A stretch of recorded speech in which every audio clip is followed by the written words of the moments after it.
casing on the shot that ended Charlie Kirk's life was engraved with a 12-year-old furry-bashing meme. Notice his bulge, ooh woo, what's that? Which tells us an important thing. This assassination was a shitpost. That is the lens to analyze it through. Another of the casings references a video game, Helldivers 2, and a specific bomb that you could send on your enemies in the game with the command up, right, down, down, down.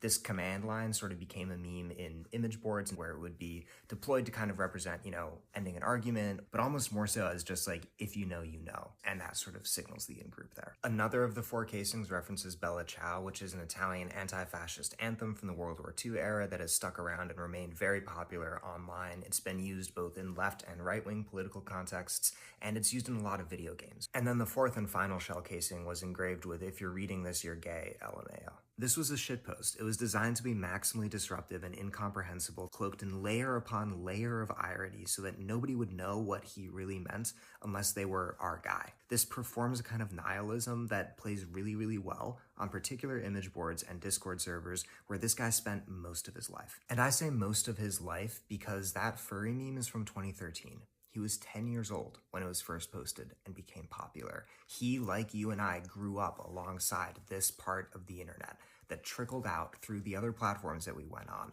and has actually informed and driven a lot of our politics. Half of the administration right now is content creators, and all of the guys who are wearing masks, going out on these deportation raids, the guys who are staffers of Republican members of Congress in these different executive departments, the guys who are 19 years old called in by Elon to doge things, these are all Reddit kids. These are all guys who were on 4chan in 2013, laughing at that furry meme. Now, the question everybody's asking is, was this kid a groyper? And the question everybody's parents are asking is, what is a groyper? So groypers are the most extreme fringe of this kind of image board nihilistic culture that I'm talking about.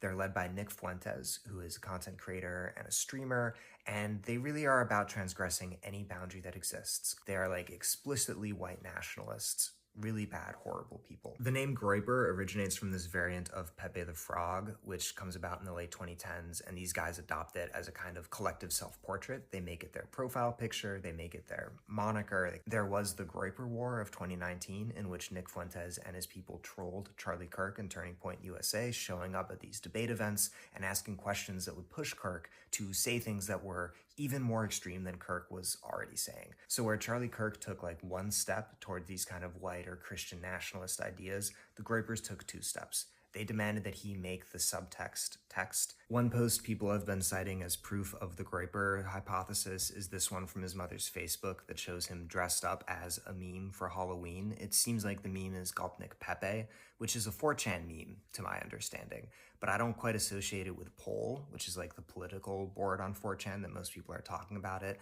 I see it more as like a K meme and sort of like a rare Pepe type thing. But again, like many Pepe or Groyper memes, the core of this is a lonely male figure in sort of an immiserated landscape looking sad.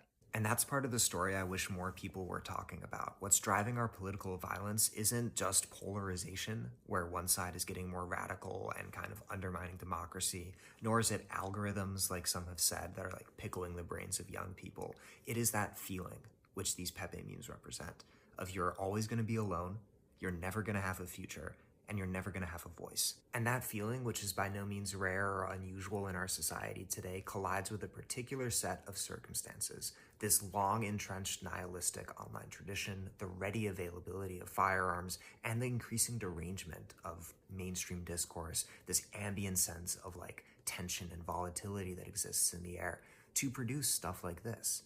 And we're going to see more and more of it unless those root causes are addressed and unless we find a way to offer a better future to people.